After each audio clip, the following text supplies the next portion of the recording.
राहुल गांधी, सोनिया गांधी का पुतला इसी तरह फूंक कर हम लोग पूरे देश में एक संदेश देने का काम करेंगे, चेतावनी देने का काम किए हैं कि इस प्रकार से आगे भी कुकृत करने का प्रयास किया गया तो हर बार ऐसा ही उनका पुतला दहन करेंगे, उनको देश से बाहर करेंगे।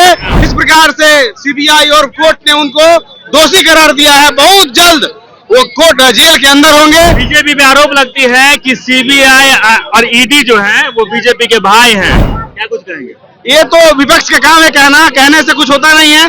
जो वास्तविकता है वो है। नेशनल हेराल्ड में वो अक्यूज्ड है, नेशनल हेराल्ड में वो दोषी साबित हुए हैं। बहुत जल्द वो जेल के सलाखों के अंदर दिखेंगे। लेकिन नेशनल हेराल्ड मामले में बवाल हो गया और ईडी दफ्तर में भी कांग्रेस वाले कुछ दिन पहले कालिख पोत आए थे और आज रेलवे पटरी को भी जाम कर दिया था। और अभी आप दिखा दीजिए कि अभी हम इनकम टैक्स चौराहे पर है, जहां पे बीजेपी के जो कार्यकर्ता है वो रोष प्रकट कर रहे हैं।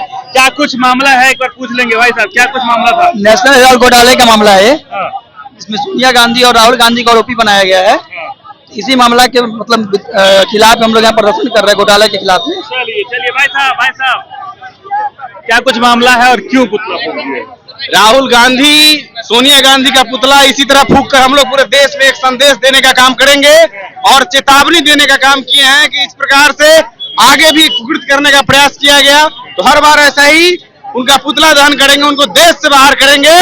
और जिस प्रकार से सीबीआई और कोर्ट ने उनको दोषी करार दिया है, बहुत जल्द वो कोर्ट जेल के अंदर होंगे और बहुत जल्द। बीजेपी पे आरोप लगती है कि सीबीआई और ईडी जो है वो बीजेपी के भाई हैं, क्या कुछ कहेंगे? ये तो विपक्ष का काम है कहना, कहने से कुछ होता नहीं है। जो वास्तविकता है वो है।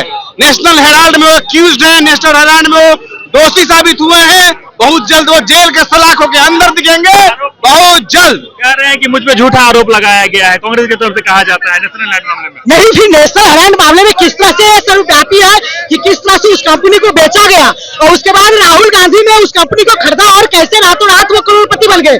बार बार ईडी के द्वारा जांच किया गया, प्रोसेस है, प्रोसेस के बाद जांच होने के बाद उनका ईडी ने उनके ऊपर चार्जशीट फाइल किया है। देश की संपत्ति को लूटने का काम गांधी परिवार ने, राहुल गांधी ने, सोनिया गांधी ने किया है। इसमें उसके दामाद की भी जो सहभागिता रही है, जिस कारण से उनके दामाद रॉबर्ट वाड्रा को भी आज ईडी बुला रहे हैं।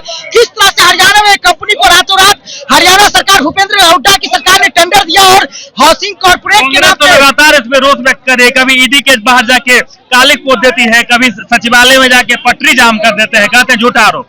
इस तरह से झूठी बातें करने से कोई मतलब नहीं होता है। वो सबूत पेश करें। ईडी इस देश की रेपुटेड संस्था है, उन्होंने जांच किया, उनकी एक प्रक्रिया और जांच प्रक्रिया के तहत उसने उनके ऊपर चार्जशीट फाइल किया है और चार्जशीट में स्पष्ट रूप से उनके खिलाफ साक्ष्य पाए गए हैं, जिसके तहत सोनिया गांधी और राहुल गांधी को चार्जशीट में नॉमिनेट किया गया है।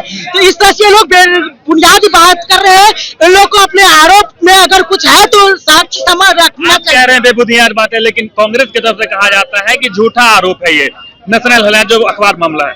कांग्रेस पार्टी आज तक जितने संलिप्त घटनाओं में संलिप्त है, कांग्रेस पार्टी के नेता और ये इंडी गठबंधन वाले कभी कहे हैं कि नहीं ये आरोप हमारे ऊपर सही है। चाहे लालू जी का चारा घोटाला हो, चाहे ये कांग्रेस पार्टी का नेशनल हेराल्ड घोटाला हो, ये भारत की संपत्ति, गरीब गुरबों की, दलितों की संपत्ति को कांग्रेस पार्टी और कांग्रेस पार्टी के नेताओं ने लूटने का काम किया है और अपने परिवार का खजाना ये लोग भरते हैं।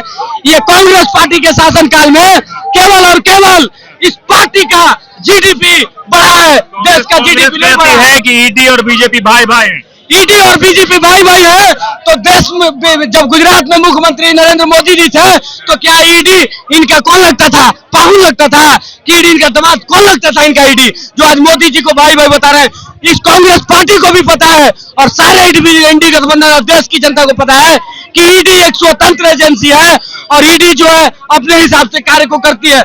जब इन्होंने कोई भ्रष्टाचार नहीं किया, कोई गलत काम नहीं किया, नेशनल हेराल्ड घोटाला नहीं किया, तो फिर इन लोगों को हम पूछना चाहते हैं कि ये जनता के बीच में आकर के जवाब दे कि इनको ईडी और सीबीआई से डर क्यों लग रहा है?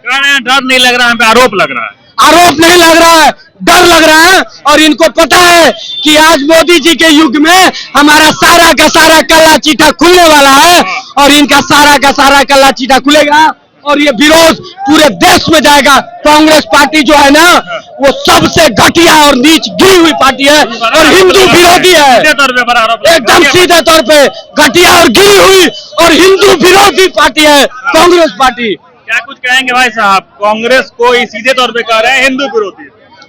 जैसे देखिए आज बंगाल में क्या हो रहा है, बंगाल में हिंदुओं को पलायन करने में मजबूर कर दिया जा रहा है। क्या इस पे कांग्रेस पार्टी ने या एनडीए गठबंधन का किसी भी दल ने आवाज उठाया है? ममता जी क्या कर रही है, नहीं कर रही है, किसी ने कुछ कोऑर्डिनेट करने का प्रयास किया है? आज वहाँ पे हिंदुओं पलायन करने के लिए मजबूर हो गया है। आज का हम लोग का मुद्दा है जो भारतीय जनता पार्टी युवा मोर्चा प्रदेश अध्यक्ष भरतेंदु मिश्रा जी के नेतृत्व में हम लोग मार्च किए हैं। ये केस में जो घोटाला किया गया है यंग इंडिया के माध्यम से कांग्रेस के द्वारा, जिसका मुख्य शेयर होल्डर सोनिया गांधी और राहुल जी हैं, उनको ईडी के कार्रवाई को कोर्ट में सामना करना चाहिए, न कि सड़क पे। वो अपने भोले वाले कांग्रेस कार्यकर्ताओं को गुमराह करके सड़क पे उतर रहे हैं, उनको उकसा रहे हैं कि वो हिंसक प्रदर्शन करे। जैसे ईडी के कार्यालय में हमला किया जा रहा है, तो कभी रेलवे के पटरियों पे हमला किया जा रहा है। सड़क पे तो आप भी हैं, सड़क का जवाब सड़क से दिया जाएगा। सड़क का जवाब सड़क से। आज तक जितना घोटाला करते आ रही थी कांग्रेस पार्टी, चूंकि उन्हीं की पार्टी थी सत्ता में, 50 साल राज किया है, तो घोटाला बाहर नहीं आ रहा था। अब घोटाला जब भारतीय जनता पार्टी के राज में बाहर आने लगा तो ये लोग तेल मिला के सड़क पे उतर गए हैं, और ये जल्द से जल्द बंद होना चाहिए। और जितना घोटालेबाज है वो मोदी जी के नेतृत्व में सारे जल जाएंगे, क्योंकि भारतीय जनता पार्टी न खाती है न खाने देती है। चलिए, तो भारतीय जनता पार्टी न खाती है न खाने देती है। मामला नेशनल हेराल्ड अखबार का है, जिसको लेकर जो चर्चाएं हुई थी कि नेशनल हेराल्ड मामले में राहुल गांधी और सोनिया गांधी समेत कई नेताओं पर एक चार्जशीट दायर की गई थी, जिसके बाद कांग्रेस की तरफ से भी रोष व्यक्त किया गया था। रोष के बाद देखेंगे कि आप कुछ दिन पहले और कालिख भी पोत दी गई थी ईडी दफ्तर के बाहर, उसके बाद पटरियां भी जाम हुई थी। उसके एवज में आज यहाँ पे आप देखेंगे कि पुतला दहन किया गया। उनका साफ तौर पे कहना है कि इस बार सड़क का जवाब सड़क पे ही दिया जाएगा। बाकी तमाम मुद्दों के लेकर आप क्या कुछ कहते हैं कमेंट बॉक्स में जरूर लिखें और देखते रहें फर्स्ट टॉक।